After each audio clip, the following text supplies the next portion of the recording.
Hey guys, welcome back to more homeowner association stories. In this video, an HOA broke into my garage to confiscate my so-called illegal car. Here is what happened. Let's dive right into the video. The first one starts like this. So when I was very young, my parents died in a drunk driving accident. They were T-boned by a drunk driver in a truck while on a date night, and because of this, I've ended up living with my grandparents for most of my life. Before I get into the story, I want to express how absolutely grateful I am for my two wonderful grandparents.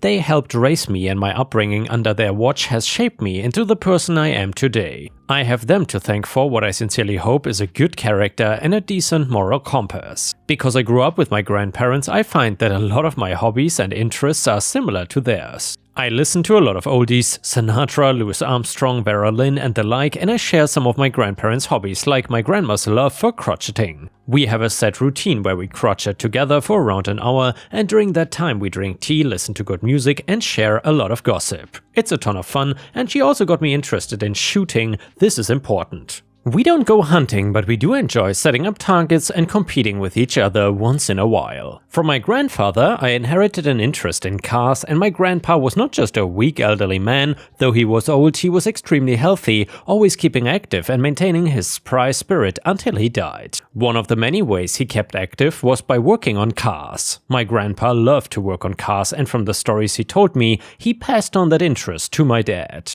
I will always remember walking into our garage to see my grandpa under one of his restored cars testing wrenches with his hands black and covered in oil. I would spend a lot of time in the garage just observing him. When I was old enough, he finally allowed me to start working on the cars with him. It took some practice, but eventually I mastered the art of restoring cars. My grandpa passed away a few years ago in his sleep, and when he died, he left me one of his most prized possessions, a 1964 Pontiac GTO. It was in a pretty beat up state when he gave it to me, but he left me a message in his will saying, "Who knows, maybe you can fix it." So that is what I did. It took 6 months of hard work and spending hours in the garage. Sometimes I would even forget to eat dinner if I was too invested, but finally I got the Pontiac fixed. I registered it under my name at the DMV and got all my paperwork settled so I could start driving it. I worked hard on that car, it's my pride and joy, and it's absolutely beautiful, so I would like to show it off. Anyway, after my grandpa died, I decided to live with my grandma.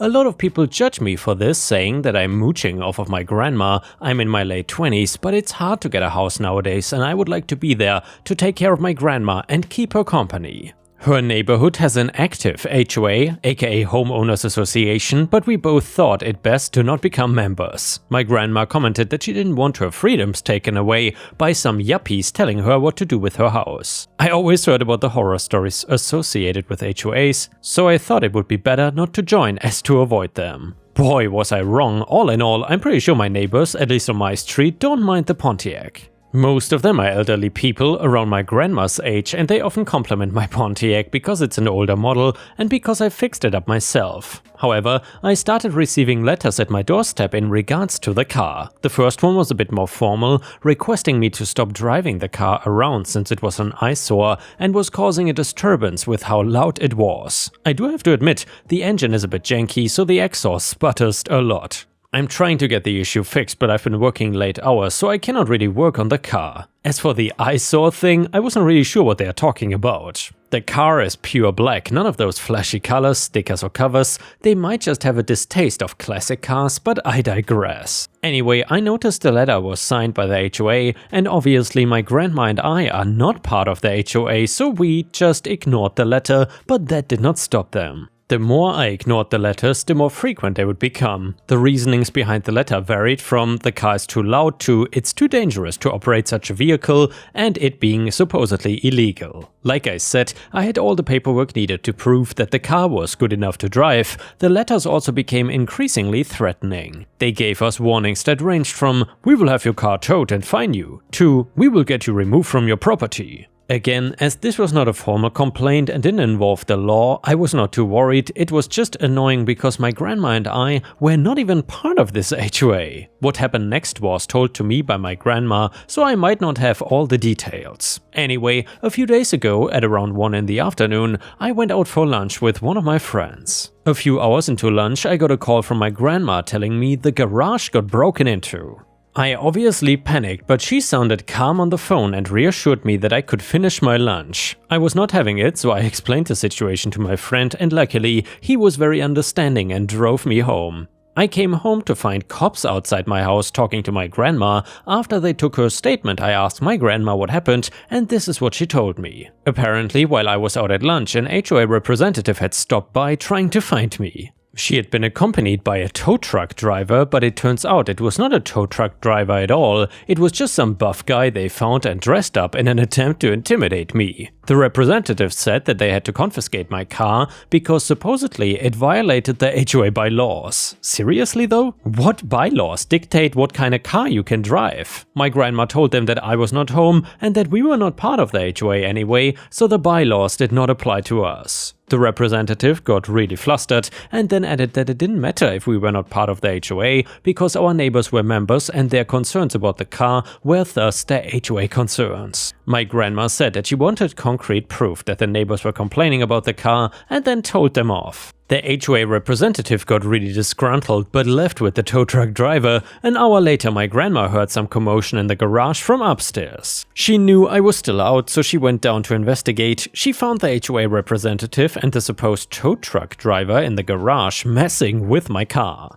I'm assuming they were trying to hotwire it to get rid of it or something. My grandma told them to leave, but they refused, even going as far as to laugh at her for trying to boss them around. My grandma kept insisting that they should leave or they would face the consequences. Apparently, the tow truck driver even said, "What are you gonna do, old lady? Hit me with your cane?" For some context, my grandma looks like your average old lady and uses a cane for mobility. She may look frail, but she's as stubborn as a mule and an extremely scary lady when she is pissed off. So of course my grandma did not back down. I guess at some point the tow truck driver started getting annoyed because he got up in her face yelling that he would throw her out of the house if she did not leave them alone. The HOA representative added onto this, saying that she would have my grandma removed from the property too. My grandma listened to them for a brief moment and then came back with her shotgun. I really wished I was home just so I could have seen my short, elderly, 5-foot grandma pointing a shotgun at a very tall, muscular, typical redneck of a dude. She told them again to leave with the shotgun pointed at them.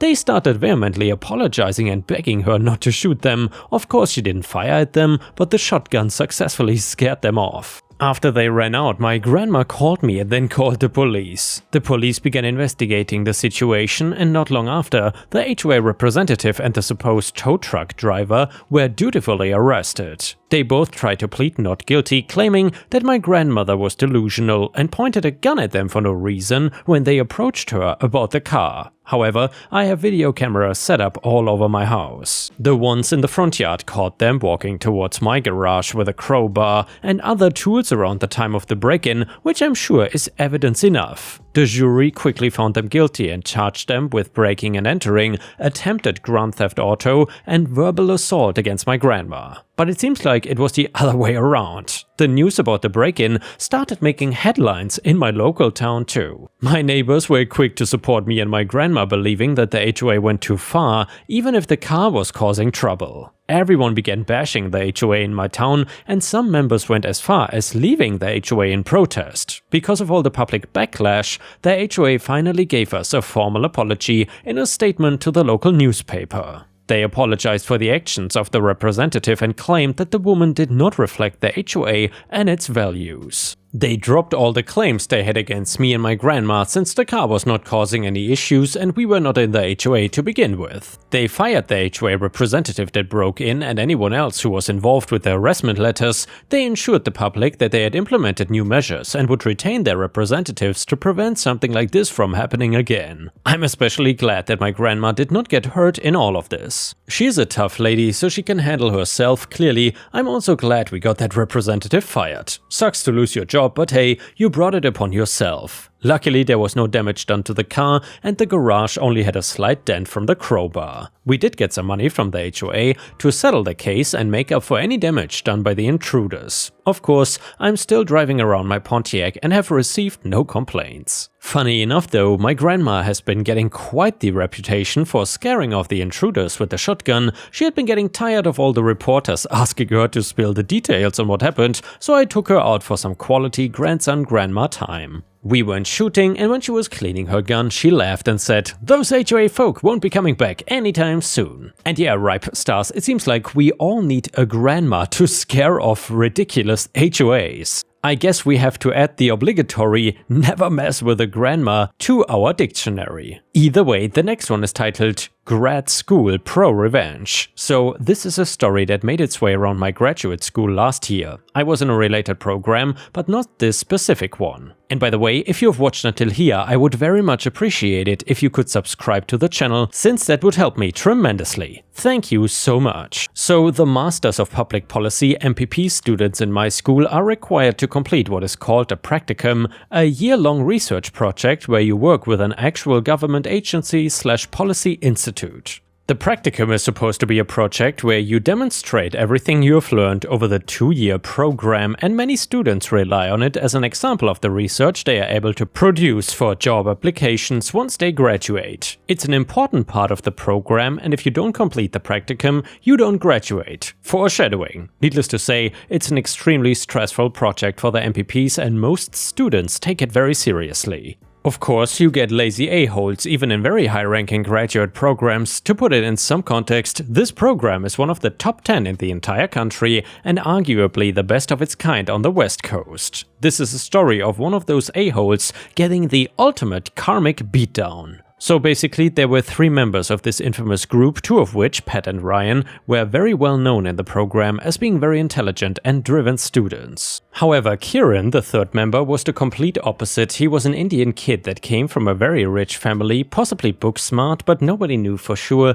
because he was incredibly lazy and completely stoned 100% of the time, even in classes. Now, don't get me wrong, I also have a healthy appreciation for weed, but smoking right before class in such a competitive graduate program is pretty disrespectful to the professor and your classmates. He also got in serious trouble his first year for sexually harassing multiple female international students, targeting them specifically to take advantage of their lack of fluency in English and lack of understanding of how seriously American universities take these types of offenses. Luckily, these ladies still saw through his creepy BS and reported him to the school's administration. Since the program is very expensive and only lasts 2 years, the school let him off with a final warning. One more violation of the student conduct code would result in his immediate dismissal from the program. Needless to say, at the start of the 2nd year of the program, nobody wanted to be in his practicum group. Not a single person. Perhaps in order to give him a fighting chance, the professor assigned Kieran to Pat and Ryan's group because those 2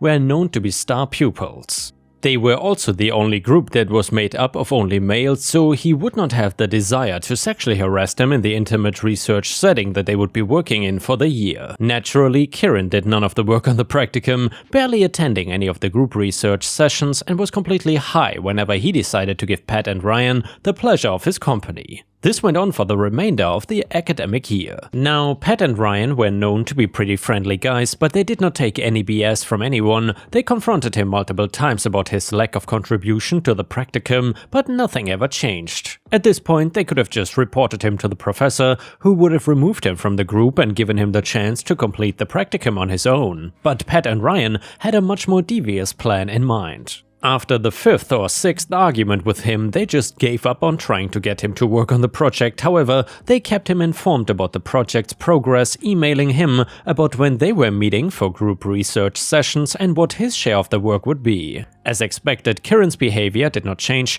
On the last day of class, groups were expected to turn in the written practicum report and present their findings to the entire class. Pat and Ryan submitted their report without Kieran's name attached to the report and started their presentation with an announcement that since he had not contributed anything to the research, Kieran did not deserve to receive any credit for the work. Apparently, Kieran was in the middle of walking to the front of the class to try and fake his way through the presentation when this announcement was made. He stopped mid-step, his jaw dropped, and then silently returned to his seat once the professor gave Pat and Ryan permission to continue the presentation without him. And well, Well, here is the aftermath. Kieran, Pat and Ryan were summoned to the dean's office so he could hear both sides of the story. In an act of desperation, Kieran tried to place the blame on Pat and Ryan. He accused them of lying, claiming they never told him when the group work was taking place and they excluded him from participating in the research. They were discriminating against him because he was Indian, etc. He tried every slimy excuse he could come up with in a sad attempt to save his academic career. Now remember, Pat and Ryan had documented their attempts to get Kieran to do his fair share of the work on the project and were able to produce digital and print copies of the emails as evidence. One look at the emails and the dean immediately took Pat and Ryan's side. Kieran would not receive any credit for the practicum project, and since he didn't even bother showing up to class half the time, he did not even have class participation points to bump his F up to a D, which may or may not have earned him a passing grade. But that's not even the best part. The dean, in his infinite wisdom and mercy, decided to give Kieran the opportunity to come back the following year. He would be allowed to retake the practicum class again, and if he completed his project, he would be allowed to graduate with his degree. Now, I don't know exactly how rich Kieran's family was, but after paying over $100,000 in tuition over 2 years, his family was not gonna shell out another $50K for him to come back for a completely unnecessary third year in the program. He wasted 2 years of his life, $100,000 of his family's money, and had nothing to show for it. No degree, no professors that would be willing to write him any sort of professional reference, no network of classmates that would be willing to help him out in any way at all because he was not willing to put in the work to pass one final course. I've gone to a number of alumni meetups since graduation, and I can confirm Kieran was never seen or heard from again. And now let's continue with the next revenge story. So this was about 10 years ago, and it still makes me feel good whenever I think about it. So I used to rent a house. The landlord lived abroad, so his brother, nice guy, looked after maintenance and the landlord's lawyer, douchebag, looked after the contract and legal stuff. I had the brother's phone number as he was my point of contact if anything needed fixing. One winter, the boiler broke. This is in Northern Europe, so this is considered to be an emergency repair. I called the brother multiple times, but it always went straight to voicemail. It didn't even ring. I left a bunch of text and spent the first night shivering under all the bedding in the house as temperatures outside approached freezing. The next morning I left more voicemails and texts, but by the afternoon still no response. By this point the temperature inside the house was around 7 degrees Celsius. I decided to take matters into my own hands and ring around for an engineer to fix it.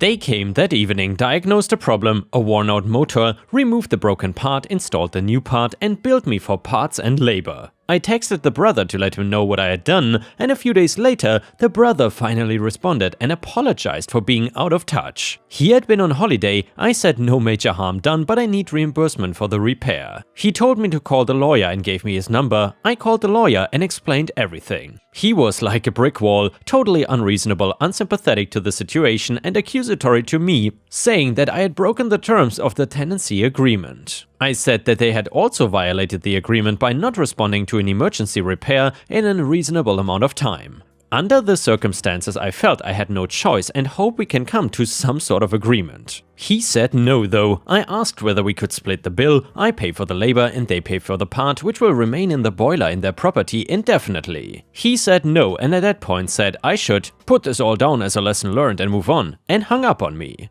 I was not very happy, to say the least. The bill was pretty significant and I had effectively repaired their boiler for them free of charge. Not to mention the inconvenience and discomfort of being without heating in winter. I was looking at the engineer's bill, wondering what I could do, and then realized the bill has my name, my phone number, my signature on it, and the part and its cost clearly listed. I waited 8 months until the tenancy agreement expired and then moved out. I was planning to anyway. I called the same engineer and asked him to remove the motor from the boiler. He questioned why, but I talked around it, paid him cash, and all was good. It obviously cost me more money, but ended up being totally worth it. When I moved out the next day, I made sure everything was spotless and left the property like a perfect tenant. The brother came to inspect the property. He had a cursory look around to check nothing was obviously damaged and then bid me goodbye, and I gave him the keys. Thankfully, he did not check whether the boiler was working. Why would he? He knows that I would have informed him immediately had it broken again. Either way, the security deposit landed back in my account a few days later.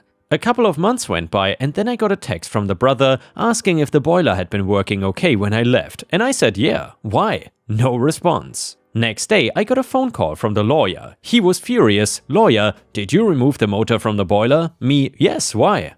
Lawyer, rants about damage to landlord's property, etc. Me, sorry, bit busy right now. Please put all of this in writing to my email, and then hangs up. Later that day, I got a very long ranty email threatening legal action. He obviously took some time to put it together, but honestly, it reeked of intimidation tactics. I waited a day or so just to be annoying and then replied, "Dear lawyer, thank you for your email. Please find attached a document that proves that the boiler motor in question is my own personal property. I recommend you put this all down as a lesson learned and move on. Sincerely, OP." I attached the engineer's original bill and clicked send. Never heard back. To this day, I'm not 100% sure I was legally in the clear, but it was definitely worth the risk, knowing that they had to pay for it in the end. And yeah guys, with this we have reached the end of the video. However, if you cannot get enough of my content, please don't forget to subscribe to the channel to not miss any of my daily uploads. And also check out my podcast by searching for Ripe Stories on Spotify, Amazon, Audible, and other podcast platforms. You will often find exclusive episodes and early access to new content. Furthermore, please check out my Patreon by going to patreon.com/ripeyoutube or my YouTube membership program for even more exclusive stories. Thank you so much, and I will see you again tomorrow.